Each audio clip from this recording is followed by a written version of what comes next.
Hi friends, இன்றைக்கி நம்ம இந்த வீடியோவில் முருகருக்கு அபிஷேகத்துக்கு எந்தெந்த பொருட்கள் வாங்கி கொடுத்தா அதுக்கு என்னென்ன பலன் இருக்குன்னு தான் பார்க்க போகிறோம். ரொம்பவே சிறப்பு வாய்ந்த இந்த வீடியோவை பார்க்க மறந்துடாதீங்க. கண்டிப்பாக பாருங்கள், ஸ்கிப் பண்ணாமல் பாருங்கள். அப்போ தான் உங்களுக்கு ஃபுல் டீட்டெயில்ஸும் தெரியும்.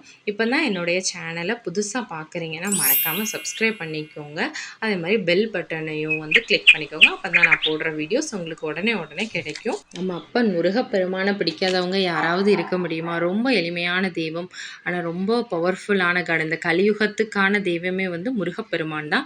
அவருக்கு அபிஷேகத்துக்கு என்னென்ன பொருட்கள் கொடுக்கலான்னு பார்க்கலாமா? முதல்ல பாலை அபிஷேகத்துக்கு முருகர் கோயிலுக்கு கொடுக்கும்போது நம்ம குடும்பம் ஒற்றுமை பெறும், ஆயுள் கூடும், ஆரோக்கியம் கூடும். இதெல்லாம் தேவைப்படுறவங்க பாலை அபிஷேகத்துக்கு கொடுங்க. தேனை அபிஷேகத்துக்கு கொடுக்கும்போது வாக்கு வன்மை இருக்கும், நமக்கு பெயர் புகழ் அந்தஸ்து செல்வாக்கோடு இருக்கலாம். குழந்தைகளுக்கும் கொஞ்சம் மந்தமாக படிக்கிறாங்கன்னா அறிவு மேம்படுறதுக்கு தேன் அபிஷேகத்துக்கு நம்ம கொடுக்கலாம். அதுக்கப்புறமா திருநீர் விபூதி அபிஷேகத்துக்கு கொடுக்கும்போது ஞானம் கிடைக்கும், தொழிலில் வியாபாரத்தில் நல்ல லாபம் கிடைக்கும், தொழில் சிறப்பாக இருக்கும், கல்வியில் நல்ல வளர்ச்சி கிடைக்கும். உத்தியோக தடை ஏதாவது இருந்தால் திருநீர் அபிஷேகம் கொடுக்கலாம். நம்மளோட வளர்ச்சி படிப்படியாக வளர்ச்சி அடையும், ரொம்ப சிறப்பானது, நிரந்தரமாக இருக்கும் அந்த வளர்ச்சி. அதுக்கு திருநீர் கொடுக்கலாம். அப்புறமா முருகருக்கு ரொம்ப பிடிச்ச செவ்வரளி பூவும் செம்பருத்தி பூ, இது யாருக்கும் தெரிஞ்சிருக்காது. செவ்வரளியும் செம்பருத்தியும் கொடுக்கும்போது கடன் நீங்கும். உங்களால் முடிஞ்ச அளவு வாங்கி கொடுத்தாலே போதும்.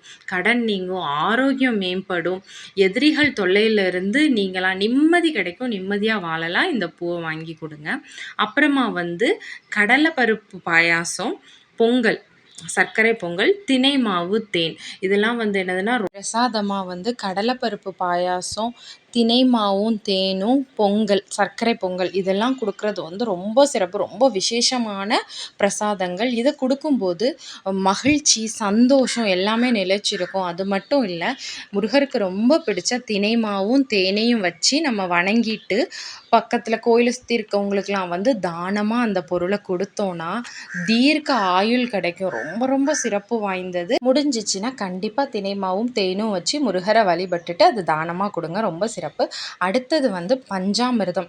இதை அபிஷேகத்திற்கு கொடுக்கும்போது நம்மளோட பிணி நீங்கும், எல்லா நன்மையுமே கிடைக்கும், கடன் தொல்லை நீங்கும், ரொம்ப சிறப்பு வாய்ந்த பஞ்சாமிர்தம் அபிஷேகத்திற்கு கொடுத்தா என்ன பலன் உண்டோ அதே பலன் நம்ம தானமாக பஞ்சாமிர்தத்தை வாங்கி யாருக்காவது கொடுக்கும் போதும் அதே பலன் தான் உண்டு.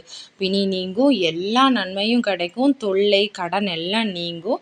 அதனால முடிஞ்சவங்க முருகருக்கு அபிஷேகத்துக்கு வாங்கி கொடுங்க. முடியாதவங்க ஒரு சின்ன பாட்டிலோ வாங்கி கூட யாருக்காவது தானமாக கொடுங்க, முழு பலனும் உங்களுக்கு கிடைக்கும்.